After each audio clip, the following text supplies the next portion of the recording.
जो labour codes है, हम्म। तो सर वो अभी वो इम्प्लीमेंट नहीं हुए हैं, तो क्या वो सिलेबस का पार्ट होंगे? ओके, देखो लेबर कोड की बात कर लेते हैं, and this is for both ALC के लिए भी और एपीएफसी के लिए भी, ठीक है। सो गाइस, हुआ क्या था, अपने जो लेबर कोड है ना, अपना जो पहला लेबर कोड वो कब आया, 2019 में आया, 19 में। ठीक है। LC1 लिख देता हूं इसको मैं। हम्म। उसके बाद फिर 3 और लेबर कोड आए, वो कब आए, 2020 में आए, LC2, LC3 और LC4, LC4। ठीक है। अब लेबर कोड, अब हमें पेपर कब देना है, हमें अपना पेपर देना 2023 में, शायद 2 जुलाई को होगा, अगर सबकी बात सही है तो। यहां मुझे अपना पेपर देना है एपीएफसी का, ठीक है। अब अगर ये देखने के लिए, अब यूपीएससी ने सिलेबस में नहीं लिखा है कि कोड पढ़ना नहीं पढ़ना, तो अब ये देखने के लिए लॉजिकल चॉइस क्या है कि क्या मैं कोई ऐसा एग्जाम ढूंढ सकता हूं जो लेबर कोड आने के बाद हुआ और उसमें देखूं कि क्या हुआ हुआ या नहीं हुआ, ठीक है। तो ऐसा एग्जाम हमें मिला एक, वो कौन सा है, जो 2021 में हुआ, कौन सा, ईपीएफओ ईओएओ, ठीक है। जब 2021 में ईपीएफओ ईओ का पेपर हुआ, इसमें लेबर कोड से एक भी सवाल नहीं आया। यस। तो हमारी कन्वेंशनल विजडम क्या बोलती है कि जब हम 2023 के लिए भी तैयारी कर रहे हैं, अगेन गाइस ये सब ज्ञान मैं आपको इसलिए दे रहा हूं because I want to reemphasise the point कि हम ना कोई ज्ञानी नहीं है, हम ना कभी ये क्लेम नहीं करते हैं कि हमने बोल दिया ना ठीक है। हम हर बार क्या कोशिश करते हैं, let us put data on the table, और बाकी तुम अपना मन जो करे उसके बाद जो करे कर लो। We just want to share data with you, ठीक है। ओके। इसलिए लोग हमसे पूछते हैं कि एग्जाम कब होगा, जुलाई में होगा, अगस्त में होगा, हम क्या बोलते हैं, नहीं पता भाई। हम ये नहीं बोलते कि अच्छा हमें पता है यार, ये हमारा कोई यूपीएससी में अंदर आदमी थोड़ा है, वहां को जाने भी नहीं देता, वो सीआईएसएफ के लोग खड़े रहते हैं, ठीक है। तो अब तो I want to share data with you, फिर अपना मन आपको अपने आप बनाना है, ठीक है।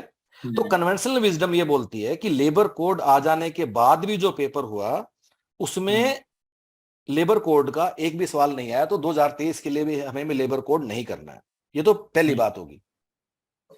दूसरी बात कि अब तक इंडिया में जितने भी एग्जाम हो रहे हैं, सिर्फ यूपीएससी नहीं, बाकी भी, हालांकि ये बात थोड़ी सी लेस रेलेवेंट है, but I share with you, जैसे कि यूजीसी नेट में लेबर कोड है, या फिर आईबीपीएस एसओएचआर में लेबर लॉज आता है, या फिर सारे पीएसयू के एग्जाम होते हैं, CIL, Coal India, ONGC, Vizag Steel, HR officer exam होता है जहां लेबर लॉज आते हैं। कहीं भी देश में आज तक लेबर कोड का एक भी सवाल आना शुरू नहीं हुआ है।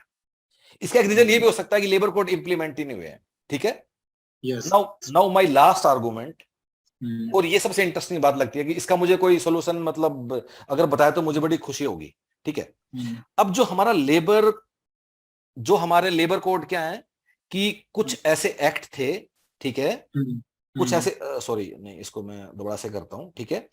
तो हमारे बहुत सारे एक्ट थे जो ये, ठीक है, हमारे बहुत सारे एक्ट थे, इनको हमने तोड़ के 4 डब्बों में डिवाइड कर दिया, 4 लेबर कोड बन गए अपने, ठीक है। एग्जैक्टली। अब जो ये वाले लेबर कोड है ना, ये कितने हैं, ये हैं 29, ठीक है, ये 29 है। अब जो हमें अपने एग्जाम्स के लिए नीड है, जैसे भाई 14-15 एक्ट तुम्हें अभिनव सर बताएंगे, वो 14-15 एक्ट एपीएफसी वालों करने हैं, 18-19 एएलसीओ करने हैं, तो मोटा मोटा ऐसा ही है, 15-18 नंबर है कि जो हमें लेबर लॉज पढ़ने हैं, ठीक है। लेकिन लेबर कोड में तो ये 29 एक्ट कंपाइल हो गए हैं।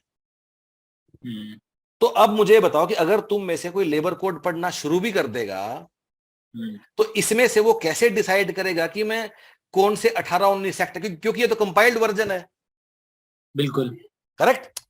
इसमें तो वो भी एक्ट है जो 18-19 जिनका हमें मतलब ही नहीं है। तो ये पॉइंट क्या बता रहा हूं, और दिस इज ऑपरेशनल चैलेंज कि मैं चाह के भी कैसे डिसाइड करूं कि लेबर कोड के अंदर मैं क्या छोड़ूं और क्या पढ़ूं। या तो मैं 29 एक्ट पढ़ लूं, ठीक है भाई, अगर किसी के पास 5 साल का टाइम है, पंचवर्षीय योजना बनाना, पढ़ लो, ठीक है। अदरवाइज मैं चाह के भी कैसे करूंगा इसको। फाइनल थिंग गाइज, अगर मुझे लेबर कोड करना भी है ना, तो मैं लोगों को पता क्या सलाह दूंगा, लेबर कोड इज व्हाट, कि जो 29 एक्ट हैं इनका कंपाइल्ड वर्जन है, इनका कंपाइल्ड वर्जन है, ठीक है।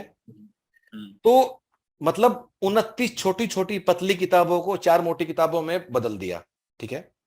अगर मुझे लेबर कोड पढ़ना भी है ना, तो इट्स बेटर आइडिया कि मैं 29 पतली की किताबें पढ़ लूं, क्योंकि मुझे वहां से मॉड्युलैरिटी और मुझे जल्दी याद होगा, बजाय कि वो कंसोलिडेटेड वर्जन याद करने के। एग्जैक्टली। हालांकि अगेन ये भी बात है कि लेबर कोड में कुछ बदलाव भी है हल्का, पर बहुत ही हल्का फुल्का है।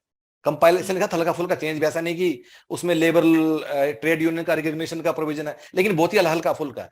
लेकिन तब भी मेरी सलाह, अगर मैं विद्यार्थी हूं तो मैं क्या करूंगा, वो पतली पतली 29 किताबें पढ़ लूंगा और फिर मैं उनका कंपाइल्ड वर्जन गो थ्रू कर लूंगा, तो मुझे जल्दी याद होगा, मुझे पता है कि कौन सी चीज किस कॉन्टेक्स्ट में उठ के आई है।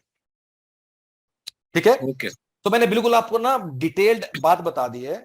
इसकी समरी क्या है? समरी ये है कि लेबर कोड, नहीं समरी खुद बनाओगे। हमारी सलाह क्या है?